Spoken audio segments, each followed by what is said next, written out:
জীবিকার সন্ধানে ৫ মাস বয়সী কন্যা শিশু আরুষি ও স্ত্রীকে রেখে রাজশাহী যান জামালপুর সদর উপজেলার গোদাসিমনা এলাকার আরমান আলী। কিন্তু যাওয়ার ২৩ দিনের মাথায় পরিবারের সঙ্গে যোগাযোগ বিচ্ছিন্ন হয়ে যায় তার। পরে তার পাঠানো একটি অডিও বার্তায় জানা যায় ড্রোন হামলায় আহত হয়েছেন তিনি। আর ওই ঘটনায় নিহত হয়েছেন তার দুই সঙ্গী মফিজ ও আরিফ। খবরটি পাওয়ার পর থেকে চরম উৎকণ্ঠায় দিন কাটছে পরিবারের। কালকে বিড়ি ভাতা দিয়েছে, বিড়ি ভাতা দিয়েছে, ওদের যুদ্ধের প্রশ্ন পড়ানো হয়েছে। ওরা মারধর করে, ওদের ভাষা বোঝে না, কথা শুনে না, ওরা ঠসা মানুষের না আলা কথা শুনে না। তারা এইভাবে মারধর করে টর্চারিং করতেছে বেশিরভাগ। খাওয়া দাওয়া দেয় না, অন্য যে খাবার দেয় খাবার তো খাইতে পারে না। আমার যে মুসলমান আসছে খাবারটা দেয়, খাবার তো দেয় না, কীভাবে খাবো?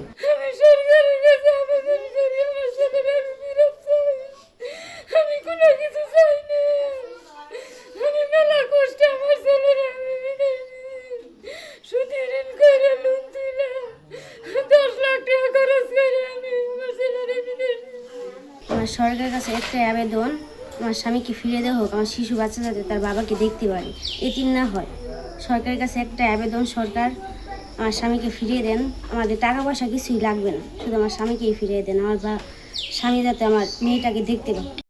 একই দিনে রাজশাহী যান মাদরগঞ্জ উপজেলার চরগুজামানিকা এলাকার মুফিস মিয়া। পরিবারের অভিযোগ, নির্মাণ শ্রমিকের কাজের কথা বলে তাকে রাজশাহী নিয়ে প্রতারণার মাধ্যমে যুদ্ধক্ষেত্রে পাঠানো হয় এবং অর্থের বিনিময়ে সেনাবাহিনীর কাছে হস্তান্তর করা হয়। গত ২৯ মে মফিজের সঙ্গে শেষবার কথা হয় পরিবারের। এরপর তার ব্যবহৃত সব সামাজিক যোগাযোগ মাধ্যমের অ্যাকাউন্ট বন্ধ পাওয়া যায়। পরে আরমানের অডিও বার্তা থেকেই মফিজের মৃত্যুর খবর জানতে পারে পরিবার। ধার দেনা করে বিদেশে পাঠানো ছেলের মৃত্যুর খবরে ভেঙে পড়েছে পরিবারের সদস্যরা। আমাদের কিছু নাই, জমিনও নাই, কোনো কিছু নাই, খালি বাড়িটা আছে আর কিচ্ছু নাই। আমাদের ইনবাসী হয়ে কারি হয়ে গেছে, শেষমেশ আমাদের ভাইও হারাইছে। মনে করেন আমাদের আর কিছু করে না, আমরা শেষ। রাশিয়া যাওয়ানোর পরে সে 7 দিন পরে ফোন দিয়ে বলছে যে আমি সেনাবাহিনীর ক্যাম্পে আছি, আমারে সেনাবাহিনীর কাছে নিয়ে গেছে, আমার যুদ্ধের ক্ষেত্রে নিয়ে গেছে গা। তোরা ভাই আমরা যেমনি পারস আমারে বাঁচা। 7 দিন পরে এই কথা বলানোর পরে আবার 29 তারিখে 11টার সময় ফোন দিছে। 29 তারিখ 11টার সময় ফোন দিয়ে বলছে যে ভাই আমি মনে হয় শেষ হয়ে গেলাম, আমারে যুদ্ধে নিয়ে যাবো আজকে। যুদ্ধে নিয়ে গেছে, নিয়ে যাওয়ার পরে আমার ভাইয়ের আর কোনো খোঁজ খবর পাইনি। যে দালাল চক্র তাকে পাঠায়, যে ভিসার কথা বলা হয়েছে সেই ভিসা না দিয়ে তাকে রাশিয়া সেনাবাহিনীর কাছে হস্তান্তর করে এবং 30 লাখ টাকা বিনিময়ে তাকে বিক্রি করে।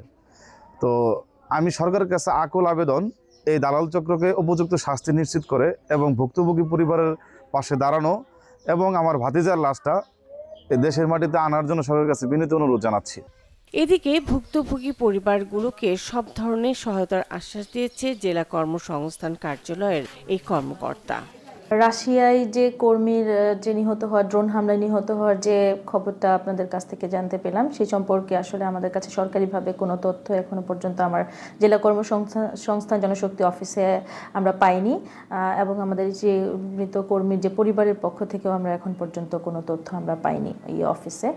তো যদি এরকম হয়ে থাকে, এই ঘটনাটা ড্রোন হামলায় নিহত হওয়ার খবরটা যদি সত্যি হয়, তো তার লাশ আনার ক্ষেত্রে এবং তার পরিবারের যে সকল সহযোগিতা করার ক্ষেত্রে আমরা সরকারিভাবে যে ধরনের সহযোগিতা দিয়ে থাকি জেলা কর্মসংস্থানের জনশক্তি অফিসের পক্ষ থেকে, আমরা সেই সকল সহযোগিতা সর্বোচ্চ চেষ্টা এবং সহযোগিতা করে যাব। রাশিয়ায় দুর্ঘটনার শিকার এই 3 যুবকের পরিবারের দিন কাটছে উৎকণ্ঠা আর অনিশ্চয়তায়। Desk report, channel 24।